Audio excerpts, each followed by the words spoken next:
Welcome to day 6 of 7 Days of Ancestral Wisdom. I'm Rebecca, the creator of Wuxing Witch, and I hold the threshold between worlds as a sovereign guide through life's transitions and the liminal space between the living, the dead, and the divine. This transmission is created on the 18th of April. The resonance of what comes through is not limited to this day. Whenever these words find you, this message is for you, right now, in the moment that you are listening. Today is a water dog destruction day. The energy of a water dog is a tarn, a lake resting high on a mountain, still on the surface, holding great depth beneath. This pairs with the energy of Mercury sextile Pluto, allowing your thoughts and perspectives to penetrate beneath the surface when you are willing to go deep. Taking place on a destruction day, the energies agitate and disrupt, opening the ground through breaking points so that what is germinating underneath can finally find its way through. The disruption serves the creation that follows it. After the weight of the transmissions from the past couple of days, the ancestors are changing the tone of the story today. Picture the surface of a lake on a still morning.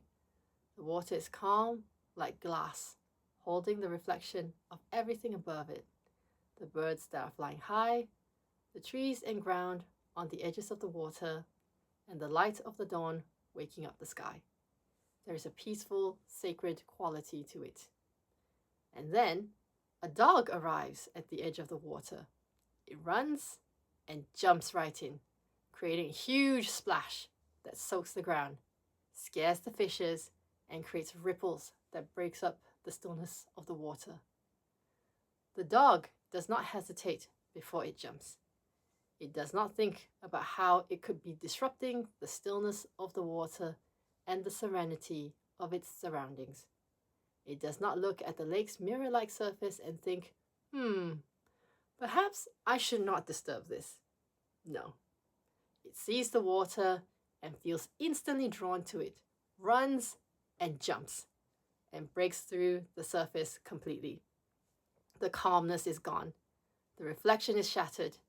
There are waves moving out from the point of entry in every direction, and the dog is swimming in the middle of it, completely in its element, fully alive and at home. This is what the ancestors want you to see. The lake is not ruined because the dog chose to jump in it. The disruption is not damage. The water that was still is now moving, and moving water is water that contains life. The dog did not destroy the lake. It simply revealed another facet of it. The lake is not just a mirror for holding a perfect reflection, but a container that allows life to move through and be expressed. Give it time, and the surface will settle again. But it will not be the same surface it was before the dog jumped in. Something will have shifted in the depths, disturbed and loosened and brought back into motion.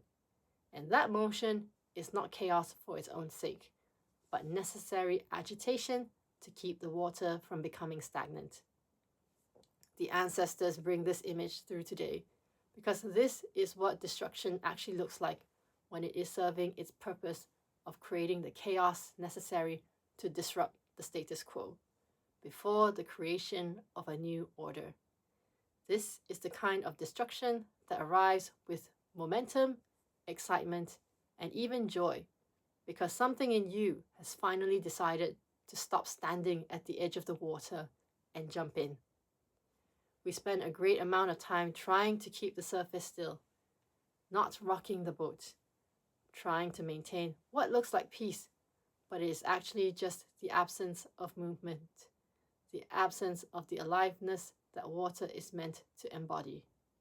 And when disruption comes, whether we invited it or not, the first response is often to see it as something wrong, something that needs to be fixed, a problem that appeared when everything had been just fine. But life is not meant to be still all the time. It is meant to flow. And wherever there is movement, there will be disruption, moments where the surface breaks and what was once in good order descends into chaos. That is not a failure in the journey of life. That is the nature of living when you are moving with momentum. Every time you grow, every time you expand into a greater version of yourself, the structure that contained the current version has to break first. The edges of your capacity cannot extend without something disrupting the boundaries that were holding them in place.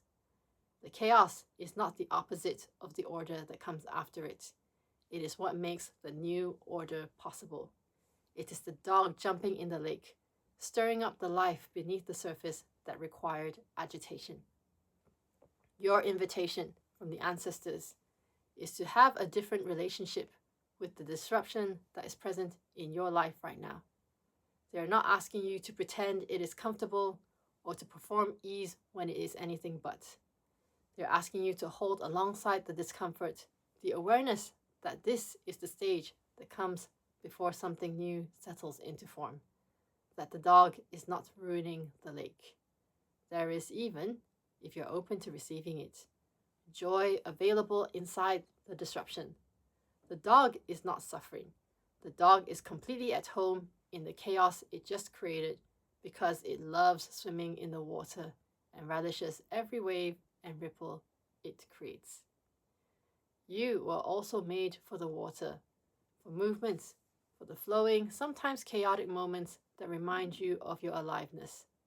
And the disruption that you are in is evidence that something is finally moving. The ancestors caution, however, not to make chaos your permanent home. Destruction serves a purpose, and when it has served that purpose, order will return.